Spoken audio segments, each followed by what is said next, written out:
Hey guys, Foxtrot here with a video on 5 ways to have a better early game as a jungler. The early game is arguably the most important stage of the game for a jungler, as it's the time when you can apply the most pressure and have the highest individual impact on the game. So if you find yourself being streaky, inconsistent, or just straight up sucking in those early stages of the game, then this video is for you. This is a video being made in partnership with Pro Guides, who by the way have released quite a nifty new service called Genius. What they've done is they've banded together a bunch of high elo players to be at your disposal. So if you ever have a question you want to ask a high elo player, you can do that 24 hours a day. Not bad, eh?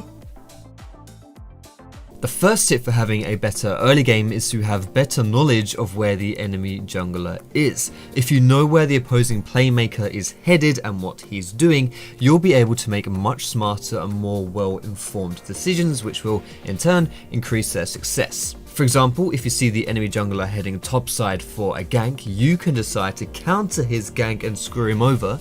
Or if you're in a really bad jungle matchup and you want to avoid the enemy jungler like the plague, you can make certain you're never anywhere near him caught with your pants down. The best way to know where the opposing jingle jangler is headed is to have good vision in his jungle. Now your trinkets can be enough for this, as you don't need to ward absolutely everything, just one side. If you've got one side warded and you know he isn't there, you can make an educated guess that he's probably on the other side. Now this is especially effective at level 1 when you can ward his Gromp. If he ain't there, it means he started topside, and if he is there, well then he's there. Good job, you found it. This is also why, if you can get away with it, smiting the enemy wolf camp can be very useful for knowing where the enemy jungler is. For the next point, if you're playing someone who wants to snowball early, specifically on your first clear, start with 3 health potions instead of the refillable potion. Refillable potion is better if you don't need that extra health early and becomes more efficient the more you can use it.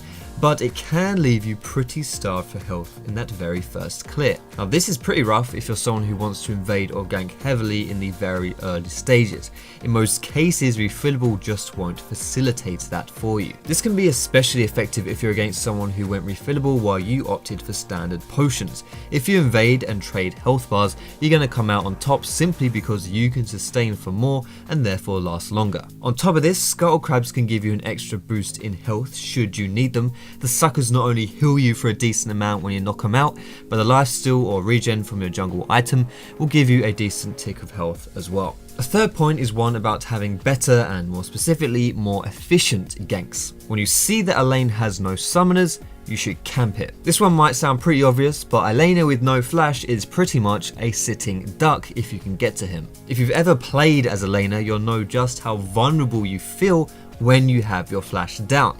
And there is a reason for this. It's because, well, surprise, surprise, you are pretty bloody vulnerable. As a jungler, you should take advantage of that. And this also includes trying to keep track of the enemy's summoner spells. Keep your eyes peeled on the lanes and ask your laners what's up and what's not. Now Flash has roughly a 5-minute cooldown, so that's a fair window for you to go and get stuff done. Next point, don't try to do too much. Sometimes you'll be a victim of your own narrative, your feelings of what you should be doing and what you have to do, when in reality you can just chill out and take it slow. Trying to force things in situations where you really shouldn't is a very risky strategy. Sometimes you'll get lucky and get something from it, but mostly you just stand to achieve very little while putting yourself behind as a result. Don't be afraid to instead just farm it up and acquire levels. At this rate, you'll at least remain relevant for later on in the game and not fall ridiculously far behind to the extent where you can't get anything done. Now, of course, I'm not saying you should permanently farm and never leave your jungle, but balance is key.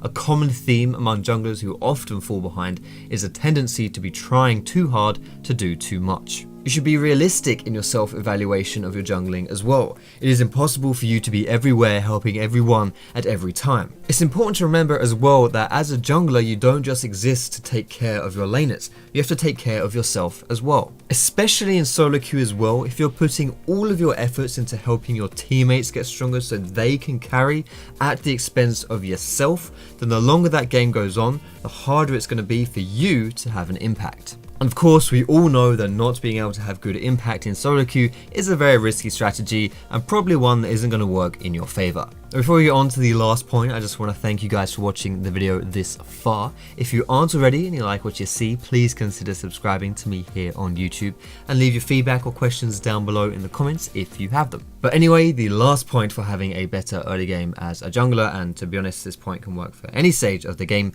don't be a slave to your teammates. As the jungler, you're often viewed as the poor water boy whose duty it is to solely supply the laners and enable them. This has some truth, of course, but it can easily get out of hand and work against you. Laners will often ask for and expect too much, not respecting that you have other obligations outside of babysitting their lanes. There are 5 members on your team, and you have to make decisions that will best benefit all of them, not just one individual. Sometimes that requires looking at the bigger picture and not helping the squirming baby who is demanding it. Remember, you gotta look after yourself first before you can look after others too. However, having said this, I personally find that it is actually a good idea to at least give some love to the big crybabies in chat. Not necessarily because it's the best strategical move, but because it's in your best interest to try and stop that person from throwing the game, flaming too hard, going AFK, or whatever it may be. But that's all I got for you for this video, guys. I hope you enjoyed it. Let me know what you thought down below in the comments, and don't forget to leave that cheeky thumbs up if you did like it. Thank you again for Pro Guys to helping me with the editing with this video. You guys know you can find me on Facebook, on Twitter, and catch me streaming over at twitch.tv/foxdrop. All those links being in the description, of course. Hope to see you there, guys. Most importantly, thanks so much for watching. Have a great day, and I will see you in my next video.